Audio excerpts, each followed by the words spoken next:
6 నెలల్లో పెళ్లి పథకంలో చేరండి. మీ ప్రియమైన వారికి 6 నెలల్లో పెళ్లి చేయండి. కృష్ణ సాయి బ్రాహ్మణ వివాహ పరిచయ వేదిక బ్రాహ్మణులకు మాత్రమే. మరిన్ని వివరాలకి కాల్ 8855592015 లేదా 9000333990.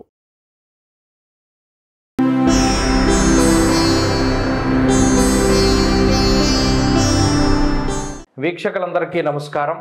డిసెంబర్ నెల 1వ తారీఖు లగాయతు డిసెంబర్ 7వ తారీఖు వరకు ఉండేటువంటి గ్రహగతుల ఆధారంగా ద్వాదశ రాశుల వారికి ఈ వారం ఏ విధమైనటువంటి శుభాశుభ ఫలితాలు కలగబోతున్నా తెలుసుకుందాం. సింహరాశి వారికి ఈ వారం మిశ్రమమైనటువంటి గ్రహస్థితి గోచరిస్తూ ఉన్నది. గత వారంతో పోల్చుకుంటే శుక్రుని యొక్క అనుకూలత ఈ రాశి వారికి కొంత తగ్గి భృగు షట్కము అనేటువంటి ఒక దోషం ఏర్పడింది.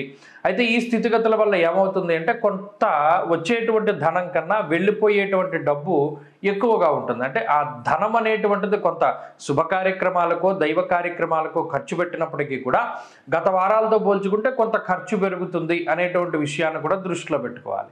అలాగే పంచమ స్థానంలోంచి ఎప్పుడైతే శుక్రుడు తప్పుకున్నారో నిర్ణయాత్మకమైనటువంటి శక్తి తక్కువగా ఉంటుంది. అందువల్ల ఏదైనా ఒక ముఖ్యమైనటువంటి నిర్ణయం తీసుకోవాల్సి వచ్చినా ఉద్యోగ మార్పు చేయాలి, వ్యాపారాభివృద్ధి చేయాలి, లేదా చదువు ఈ రకంగా ముందుకెళ్ళాలి, లేదా ఎవరితోనైనా మాట్లాడాలి, కలవాలి, ఒక డెసిజన్ జీవితంలో ఏ ముఖ్యమైనటువంటి నిర్ణయాన్ని తీసుకోవాలి అన్నా దానికి గురువుల్ని సంప్రదించడం కానీ తల్లిదండ్రుల యొక్క వారి యొక్క ఆలోచనను కూడా మీరు దృష్టిలో పెట్టుకుని ముందుకు వెళ్ళాలి. ఎందుకంటే మీకు నిర్ణయాత్మక శక్తి తక్కువగా ఉన్నది. అలాగే తోబుట్టువులతో ఉండేటువంటి సఖ్యత చాలా బాగా పెరుగుతుంది. అయినప్పటికీ ఈ సింహరాశి వారు ప్రయాణాలు చేద్దాం అనుకున్నప్పుడు ఎప్పుడూ కూడా ప్రయాణాలు చేయడానికి కుదరదు.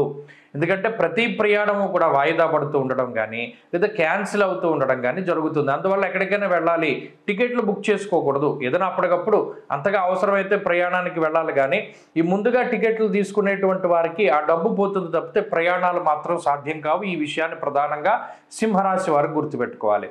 ఆర్థిక సంబంధమైనటువంటి వ్యవహారాలు బాగున్నాయి. గతంతో పోల్చుకుంటే ఆదాయ మార్గాలు కొద్దిగా తగ్గినప్పటికీ కూడా మీకుండేటువంటి ఖర్చులకు అది సరిపోతుంది. అయినా అదనంగా కొంత ఖర్చు అయ్యేటువంటి ఆస్కారం ఉంది కాబట్టి మీకుండేటువంటి పరిమితమైనటువంటి వ్యయంతో ముందుకు వెళుతూ ఉండాలి. ఆరోగ్యపరమైనటువంటి సమస్యలు అంటే ఏదైనా హెల్త్ ఇష్యూస్ అవి కూడా కొంత తక్కువగానే రావడానికి ఆస్కారం ఉన్నది. అయినప్పటికీ అటు వ్యయకుజుడు కానీ అష్టమ రాహువు కానీ ఎప్పటికప్పుడు ఆరోగ్యాన్ని ఇబ్బంది పెట్టేటువంటి విధంగానే ప్రోత్సహిస్తారు. అందువల్ల తిండి తినేటప్పుడు అంటే ఏదైనా లోపలికి ఆహారాన్ని తీసుకునేటప్పుడు ఆహారం మంచిదా కాదా, ఫుడ్ పాయిజన్ అవ్వడానికి ఛాన్సెస్ ఉంటాయి, గ్యాస్ట్రిక్ సమస్యలు రావడానికి అవకాశం ఉంటుంది. ఇవి ఈ 2 గ్రహాల వల్ల జరుగుతుంది కాబట్టి కొంత మితమైనటువంటి పరిమితి అంటే కొంత ఆహారం తీసుకుంటూ ఉండాలి, ఎక్కువ తీసుకోకూడదు. ఈ వారంలో ప్రత్యేకించి ఈ విషయాన్ని కూడా దృష్టిలో పెట్టుకోవాలి.